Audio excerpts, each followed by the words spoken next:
దెబ్బతో పాకిస్తాన్ మరోసారి అలర్ట్ అయింది. ప్రస్తుతానికి పాకిస్తాన్లో తమ అణుస్థావరాన్ని ఆధునీకరించినటువంటి పనిలో ఉన్నారట.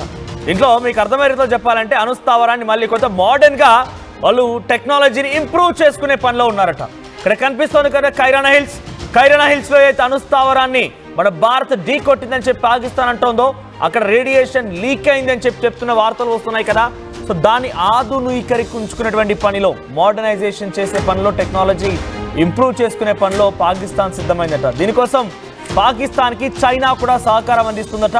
భవిష్యత్తులో ఇండియాతో డేంజర్ అనేటువంటి భావనలో ఉన్న పాకిస్తాన్ సంచలన నివేదికను రిలీజ్ చేసింది. అయితే ఆ దిశగానే భవిష్యత్తులో రానున్న రోజుల్లో మనం భారతదేశాన్ని ఢీ కొనలేం కాబట్టి భారతదేశం మనం ఎటువంటి కవ్వింపు చర్యలకు పాల్పడినా, ఉగ్ర చర్యకు పాల్పడినా యుద్ధంగానే భావిస్తామని చెప్తోంది. 11 టెర్రర్ క్యాంప్స్ని లేపేసింది. 11 ఎయిర్ బేస్లు, 9 టెర్రర్ క్యాంప్స్ని నీలమట్టం చేసింది. కాబట్టి భారత్ నుంచి ఎప్పుడైనా, ఏ క్షణమైనా, ఎటువైపు నుంచి అయినా మళ్ళీ మా పైన దాడి వచ్చే అవకాశం ఉంది. కాబట్టి అణుస్థావరాన్ని ఆధునీకరించుకునేటువంటి పనిలో పాకిస్తాన్ నిమగ్నమైన చైనా సహకరిస్తోంది.